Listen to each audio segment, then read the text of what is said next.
Alleluia, Alleluia, Alleluia, Alleluia.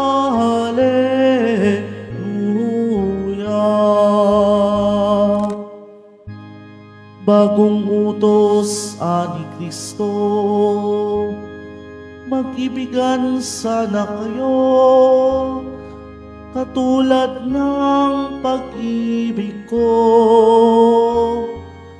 Alleluia, Alleluia,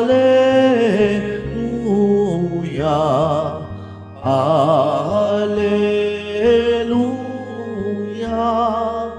Alleluia.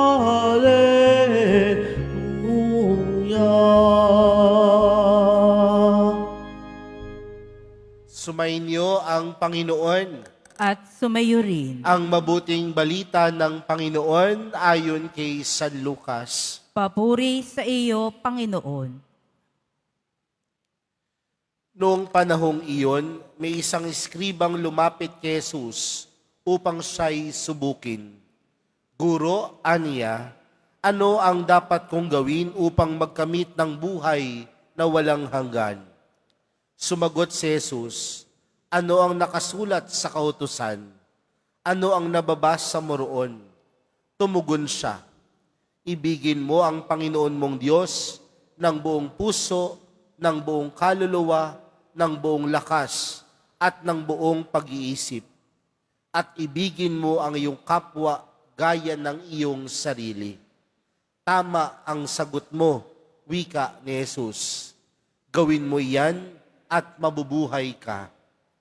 Sa hangad ng eskriba na wag siyang lumabas na kahiya-hiya, tinanong niya uli si Jesus, sino naman ang aking kapwa? Sumagot si Jesus, may isang taong naglalakbay buhat sa Jerusalem patungong Jericho. Kinarang siya ng mga tulisan, kinuha pati damit sa katawan, binugbog at halos patay na ng iwan. Nagkataong dumaan doon ang isang saserdote at pagkakita sa taong nakahandusay, siya'y lumihis at nagpatuloy ng kanyang lakad. Dumaan din ang isang Levita, ngunit tiningnan lamang niya ito at nagpatuloy ng kanyang lakad. Ngunit may isang Samaritanong naglalakbay na naparaan doon. Nakita niya ang hinarang at siya'y nahabag. Lumapit siya, binusa ng langis at alak ang mga sugat nito at tinalian. Sakay sinakay ang tao sa kanyang sinasakyang hayop. Dinala sa bahay panuluyan at inalagaan doon. Kinabukasan, dumukot siya ng 2 denaryo.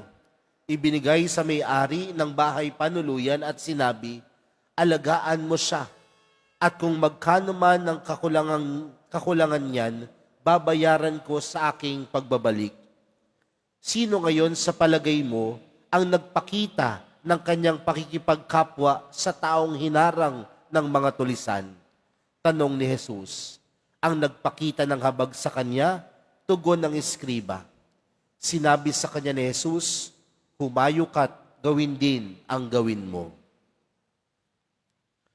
Mga kapatid, ang mabuting balita ng Panginoon. Pinupuri ka namin, Panginoong Yesukristo. Magsiupo muna ang lahat. Magandang tanghali po sa inyong lahat. Pwede bang batiin nyo din ang inyong katabi ng magandang tanghali? Mga kapatid, sa atin pong ibanghelyong napakinggan, na meron pong isang eskribang lumapit sa Panginoon. At sa paglapit niya sa Panginoon, tinanong niya si Jesus, ano ang dapat kong gawin upang magkamit ng buhay na walang hanggan? Tandaan po natin mga kapatid, na ang mga eskriba ay bihasa sa salita ng Diyos. Bihasa sa turo ng Diyos. Marahil nung tinanong niya ang Panginoon, alam niya ang kasagutan sa kanyang tanong. Kaya ano ang sabi sa kanya ni Jesus? Ano ang naisusulat? Ano ang nabasa mo? At sinabi ng eskribang ito, ibigin mo ang Panginoon mong Diyos ng buong puso, ng buong kaluluwa, ng buong lakas, at ng buong pag-iisip.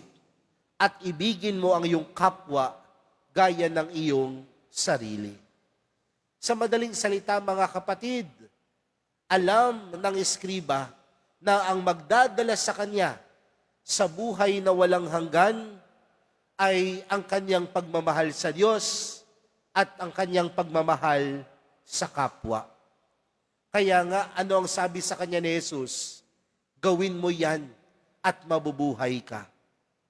Sa madaling salita, mga kapatid, ang magdadala sa atin sa buhay na walang hanggan ay ang buhay na marunong magmahal. At sino ang dapat nating minamahal? Ang Diyos. At paano natin tunay na mapapakita ang pagmamahal natin sa Diyos? Kung marunong din tayong magmahal ng ating kapwa. Mga kapatid, hindi po natin pwedeng paghiwalayin ang pagmamahal sa Diyos at pagmamahal sa kapwa. Hindi natin pwedeng sabihin, mahal natin ang Diyos, pero hindi naman tayo marunong makipagkapwa-tao. At hindi rin naman natin pwedeng sabihin, marunong lang tayo makipagkapwa-tao, pero hindi naman tayo nagmamahal sa tunay na nagbibigay sa atin ng pagpapala, ang Diyos. Mga kapatid, kung gusto natin makarating sa buhay na walang hanggan, magkamit ng buhay na walang hanggan, huwag tayong tumigil umibig. Huwag tayong tumigil magmahal. Pero mga kapatid, napakaganda rin naman ng tanong ng eskriba. Sino po ang aking kapwa? Who is my neighbor? Matuturing niyo po ba na ang inyong katabi ay kapwa ninyo? Bakit parang ayaw po ninyo? Matuturing niyo po ba yung katabi niyo kapwa ninyo? No? Di ba sabi nga nila, may kasabihan tayo, kapwa ko, mahal ko. Pero sa ating ibanghelyong napakinggan, ito po ay isang talinghagang binahagi ni Jesus. At ito pong talinghaga na ito ay isang popular na talinghaga patungkol sa mabuting Samaritano. At marahil karamihan sa atin alam ang kwentong ito. Merong isang taong ninakawan, sinaktan, at marahil duguan. Pero merong 3 taong dumaan sa taong sugatan na ito. Una, ang isang saserdote, isang pari. Ngunit ano ang ginawa ng pari? Nung nakita niya yun na may taong sugatan, lumihis siya ng kanyang daraanan. Isang Levitiko, dumaan din. Nakita niyang may isang taong sugatan, lumihis din ng daan. Tandaan natin mga kapatid na ang dalawang nabanggit, mga tunay na nagpapakita ng pagmamahal sa Diyos dahil sila'y tinuturing ng mga reliyoso. Pero mga kapatid, sino po ang mas tumulong? Ang Samaritano. Nangangahulugan at pinapaalala sa atin mga kapatid ng pagmamagandang ugali at pagmamagandang pag-uugali sa kapwa. Hindi po yan nakaugat sa estado ng buhay na meron tayo. Madalas kasi lagi natin dinidikit sa estado ng buhay natin, kaya tayo nagiging matulungin. Madre ako, kailangan kong tumulong. Pari ako, nararapat lamang na ako'y tumulong. Taong simbahan ako, nararapat lamang na ako'y tumulong. Pero mga kapatid, ano pong panawagan sa atin? Ang pagkakaroon ng pagkakapwa, pakikipagkapwa-tao ay hindi lamang nababase sa estado ng buhay na meron tayo. Bagkus nababase po yan sa ugnayan natin sa Diyos. At kung meron tayong ugnayan sa Diyos, may tungkulin tayong tumulong sa kapwa. Kung tayo ay may tungkulin, kung tayo ay nakaugnay kay Jesus, may tungkulin tayong tumulong sa kapwang nangangailangan. Kaya nga ang hamon sa atin dito mga kapatid, kung tinuturing mo ang iyong sarili bilang deboto ng mahal na pong Jesus Nazareno, huwag mo lang piliin kung sinong tao ang iyong tutulungan.